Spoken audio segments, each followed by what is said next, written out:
নমস্কাৰ বন্ধুসকল, মই দেৱজিৎ শৰ্মাই আপোনালোক সকলোকে পুনৰবাৰ DS Global Farms and Trader চেনেললৈ স্বাগতম জনাইছোঁ। বন্ধুসকল, আজি এটা নতুন ভিডিঅ' আৰু এটা নতুন আজি মোৰ ফাৰ্মত মই নাই, আজি মই এখন বেলেগ ফাৰ্মলৈ আহিছোঁ।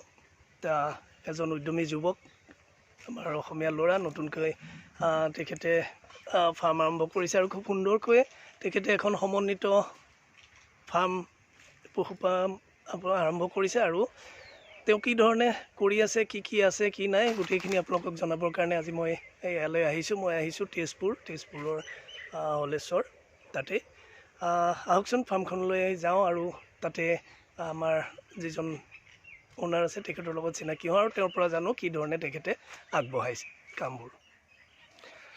এইখন চাওক ফাৰ্মখনৰ মূল গেটটো মই আহিছোঁ আৰু ইয়াতে সোমাই যাওঁ গেট খুলি। হয়, এয়া দেখিছে অনুপম। নমস্কাৰ।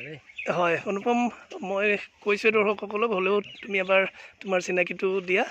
হয়, মোৰ নাম অনুপম ডেকা, তো ঘৰ বৰুৱা চুবুৰীত। ফাৰ্মখন আছে বিন্দুগুৰি FCI গুদামৰ ছাইডতে।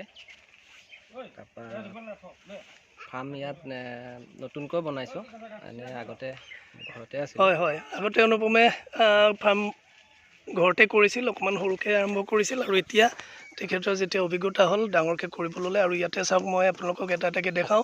এইটো অনুপমৰ অফিচ কাম, তেওঁ নিজে থাকে ইয়াতে আৰু তাৰ লগে লগে ইফালে আছে ষ্টাফ কোৱাৰ্টাৰ, দেখিছে এইবোৰ। আৰু লগতে তেওঁ যিহেতু সমন্বিতভাৱে কৰিছে, ইয়াতে গৰু, ছাগলী, হাঁহ, মুৰ্গী, গাহৰি, পাৰ সকলোবোৰ আছে আৰু এয়া গৰুৰ কাৰণে খেৰ তেওঁ ষ্টক কৰিছে। আৰু এইফালে সোমাই যাওঁতেই মই আপোনালোকক দেখাই যাওঁ যে তেওঁ ফাৰ্মখন খুব সুন্দৰকৈ পৰিকল্পিতভাৱে বনাইছে।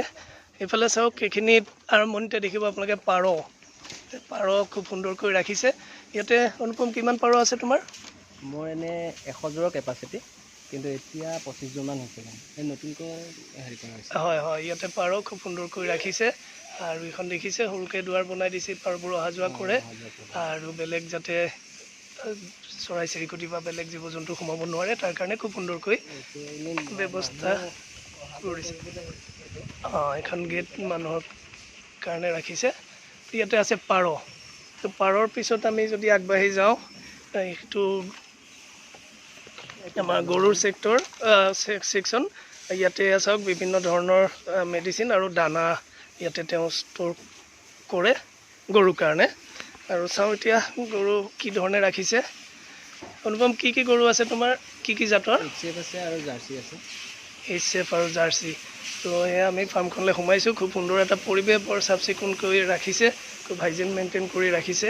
তো চাওক, ইয়াত এনেকৈ সোমাই আহিলে আপুনি দেখিব এয়া কিমান ভক্তিভাৱেৰে তেওঁ ফাৰ্মখনত আমাৰ আই লক্ষ্মীৰ মূৰ্তি ফটো ৰাখিছে। আৰু এইখিনি এতিয়া গাখীৰ দি আছেনে? এইখিনি গাখীৰ দি আছে। এইখিনি গাখীৰ দিয়া ন? এইটো কেনেকৈ কৰিছা তুমি ছেকশ্যনবোৰ? এয়া আপোনাৰ জন্ম হোৱাৰ পৰা এই ৰুমটোত আমি এসপ্তাহমান এনেকৈ ৰাখোঁ। তাৰপিছতে ইয়াতে এৰি দিয়া হয় আৰু 3 মাহলৈকে মানে গাখীৰ যেতিয়ালৈকে খাই থাকে ইয়াতে থাকে। 3 মাহৰ যেতিয়া ইহঁত গাখীৰো দিয়া কোৰ্চটো কমপ্লিট হৈ যাব, 3 মাহ হোৱাৰ পিছত সেইটো চেম্বাৰলৈ লৈ যাব। এইটো চেম্বাৰ মানে একদম নিউবৰ্ণখিনি ইয়াত ৰাখা আৰু তাৰপিছত লাহে লাহে যেতিয়া অলপ ডাঙৰ হয় গাখীৰ এৰে, তেতিয়া ইয়ালৈ শ্বিফ্ট কৰা হয়। তাৰপিছত ইয়াত যেতিয়া সিহঁতক কনচিভ কৰিব, এতিয়া সেইটোলৈ গুচি যাব। মানে কনচিভ গাভিনী হ'লে গাভিনী এইটো ছেকশ্যনত গাভিনী গৰুখিনি থাকে আৰু তাৰপিছত যেতিয়া পোৱালি হয় চাগে ইয়ালৈ আহিছে ন? ইয়াতে আহে। চাওক খুব সুন্দৰকৈ ৰাখিছে আৰু খুব মানে বিজ্ঞানসন্মতভাৱে কৰিছে। পোৱালিৰ ছেকশ্যন বেলেগ, বাঢ়ি অহা যিবোৰ গৰু থাকে সেইখিনিৰ ছেকশ্যন বেলেগ, গাভিনী গৰুৰ বেলেগ, আৰু তাৰপিছত যিবোৰ ক্ষীৰতী গাই থাকে, পোৱালি দিয়া গৰু থাকে, সেইখিনি ইয়াতে এইধৰণে হয়। আৰু চাওক খুব সুন্দৰকৈ ফেনৰ ব্যৱস্থা কৰিছে, ঘাঁহ খেৰ আদি বা দানা দিয়াৰ ব্যৱস্থা কৰিছে। অনুপম, কিমান গৰু আছে তোমাৰ? মোৰ এতিয়া কম আছে, এতিয়া আপোনাৰ টোটেল সৰু ডাঙৰ মিলাই আপোনাৰ 14টামান আছে। এতিয়া গাই গাখীৰ দি আছে। এতিয়া দৈনিক কিমানমান গাখীৰ ওলায়? এতিয়া 90 লিটাৰমান আছে। 90 লিটাৰমান ন? এইখিনি সঠিক বজাৰ পাইছেনে? পাইছোঁ, হয়। বজাৰ পাইছা ন? আৰু মূল্য ঠিকেই আছে? ঠিক ভাল, ঠিক আছে। এইটো আমাৰ গৰুৰ ছেকশ্যন আছিলে। তাৰপিছত আগবাঢ়োঁ আমি তাৰ পিছৰ পাৰ্টটোলৈ। গৰুৰ পিছতে চাওক আপুনি এফালেও খেৰ ৰাখিছে আৰু এইফালে হাঁহ আৰু মুৰ্গী এইবোৰ দেখিছে, হাঁহ আছে, লগতে ইফালে আমাৰ দেশী মুৰ্গী আছে তেওঁলোকে ৰাখিছে। আৰু তাৰ লগে লগে এইটো হ'ল ছাগলী। ইয়াতে ছাগলী তেখেতে খুব সুন্দৰভাৱে ৰাখিছে। ছাগলীৰ ঘৰটো এই ধৰণে চাংঘৰ কৰি ৰাখিছে। আৰু মই এইখিনিতে এটা কথা জনাওঁ যে তেওঁ যিটো ব্ৰিডাৰ ৰাখিছে এইটো মোৰ পৰাই লৈছিলে। আৰু মোৰ যিটো ৰাজা আছিলে, মোৰ যিখিনি পুৰণা মোৰ ভিউৱাৰ আছে বা মোৰ চেনেলৰ যিখিনি ভিউৱাৰ আছে তেওঁলোকে ৰাজা বুলি ক'লে সকলোৱে চিনি পায়। তো সেই ৰাজাৰ পোৱালি যিটো, সেইটো অনুপমৰ ঘৰত আছে এটা পোৱালি। মই সেইটোও দেখাম বাৰু কি ধৰণৰ কেনেকুৱা কোৱালিটিত আছে। তো সেইখিনি আপোনালোকে চাব। আৰু এয়া চাওক আমাৰ দেশী মুৰ্গী তেওঁ ৰাখিছে। অনুপম মুৰ্গী কিমান আছে? 50 মান আছে ন? মুৰ্গীটো বহা কমা হৈ থাকে, বেচা বিক্ৰী হয়, আকৌ বাঢ়ে আকৌ হয়, তেনেকৈ হাঁহো ৰাখিছা? হয় হয়, ঠিকে আছে বাৰু। হাঁহ মুৰ্গী আমি ছাগলীখিনি চাম বাৰু, ভিতৰত আছে, খুলিলে চাম। আৰু ছাগলীৰ পাৰ্টটো পাৰ হোৱাৰ পিছতে এইফালে আছে গাহৰি। গাহৰি খুব সুন্দৰকৈ ৰাখিছে চাওক, আৰু খুব চাফ চিকুণ। মই যে এখন গাহৰি ফাৰ্মত আছোঁ আপোনালোকে বিচাৰি কৰিব নোৱাৰে, কোনো গুণভাৱ নাই, কোনো হেৰি নাই, খুব সুন্দৰকৈ তেখেতে ৰাখিছে। আৰু এইটো চাওক আমাৰ বীজাণুনাশক দি ৰাখিছে। ইয়াতে আপুনি এই ধৰণে ভৰি তিয়াই পেলাই সোমাব লাগে। আৰু চাওক ইয়াতে এইবোৰ আছে গাহৰি, হেমশ্বেয়াৰ আছে, ইয়ৰ্কশ্বায়াৰ আছে।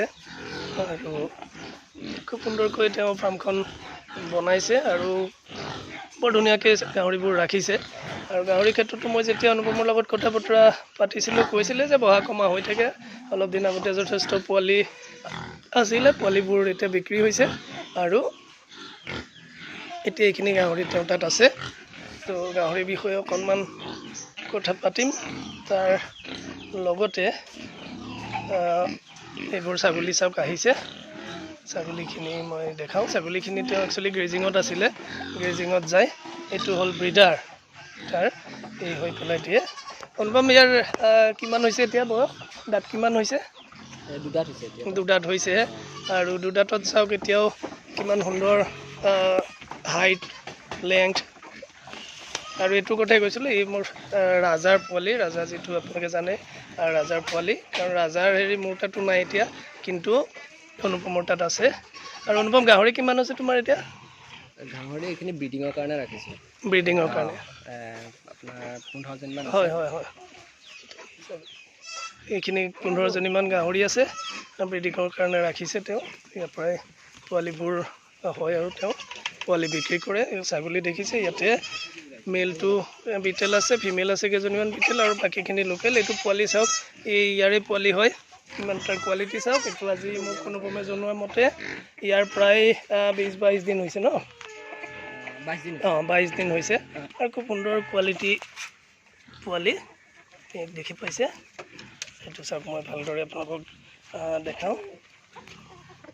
হয়, তো এইখিনি আছিল অনুপম। এতিয়া তোমাৰ গৰু, ছাগলী, হাঁহ, মুৰ্গী, গাহৰি আৰু পাৰ, খুব সুন্দৰকৈ তুমি এখন সমন্বিত কৃষি ফাৰ্ম চলাই আছা। তো কেনেকুৱা অনুভৱ তোমাৰ, কেনে লাগে এইখিনি কৰি পেলাই? কষ্ট যথেষ্ট হয়, মই জানো, তোমাক পাৰ্চনেলি জানো, কিন্তু তথাপিতো মানে ইয়াৰ পৰা ভাল ধৰক ইনকাম এটা হয়। ইনকামৰ কথাটো পিছত, নিজেও ব্যস্ত হৈ থকা হয়। প্লাছ ধৰক আপোনাৰ বাহিৰত কাম কৰিবলৈ যাবলগীয়া নহয়, ঘৰতে আপুনি কৰি পেলাই মানে নিজৰ পৰিয়ালটোও চলিল। আৰু ইয়াত মোৰ যিকেইজন ষ্টাফ আছে তেখেতসকলৰ মানে ঘৰকেইখনো আৰামত ইয়াৰ পৰাই আছোঁ। হয় হয়, তুমি নিজে সংস্থাপিত হোৱাৰ লগতে আনকো সংস্থাপন দিব পাৰিছা। সেইটো এটা খুব সন্তোষজনক কথা, খুব ভাল লাগে। আৰু ঠিকে আছে, ভাল লাগিল তোমাৰ ফাৰ্মখন ভিজিট কৰিলোঁ, খুব সুন্দৰভাৱে তুমি ৰাখিছা। শেষত তুমি আমাৰ যিসকল নিবনুৱা যুৱক যুৱতী আছে সিহঁতৰ কাৰণে কি বাৰ্তা দিবা? তেখেতসকলে আগবাঢ়ি আহক, নতুন প্ৰজন্ম। আৰু ছেকেণ্ড কথা, ইয়াৰ আৰু এটা কথা আছে, এই ব্যৱসায়টোত মানে লাগিবলগীয়া হ'লে ধৈৰ্যও লাগিব। প্ৰথম কথা, প্ৰথমতে ধৰক আপুনি কৰিলে বোলে ইয়াৰ পৰা মই লাভ হোৱা নাই, তো মই এইটো নকৰোঁ, তেনেকুৱা নহয়। ইয়াত প্ৰথমতে আপুনি সেই বস্তুটোৰ লগত 1-2 বছৰ লাগিব। তাৰপিছতহে আপুনি মানে হয় হয় খুব সুন্দৰ কথা আৰু ময়ো সদায় মই প্ৰত্যেক ভিডিঅ'তে কওঁ প্ৰায় আৰু যাৰ লগতে আলোচনা কৰোঁ নতুন প্ৰজন্মক সেইটোৱে কওঁ যে ধৈৰ্য লাগিব তো এটা সময় ইহঁতক দিলে তাৰপিছতহে ইহঁতে দিব আৰু তুমি অলৰেডি দিয়াৰ সময়খিনি পাৰ হৈছে এতিয়া তোমাৰ সিহঁতে দিয়াৰ সময় আহিছে ন তো ভাল লাগিল তোমাক লগ পাই আৰু তুমি আৰু উন্নতি কৰা আৰু ফাৰ্ম ডাঙৰ হওক তোমাৰ ভৱিষ্যত পৰিকল্পনাখিনিও গম পাইছোঁ আশা কৰোঁ সেইখিনি খুব সোনকালে পূৰণ হওক তো এইখিনিকে কৈ আজি ভিডিঅ'টো সামৰিছোঁ ধন্যবাদ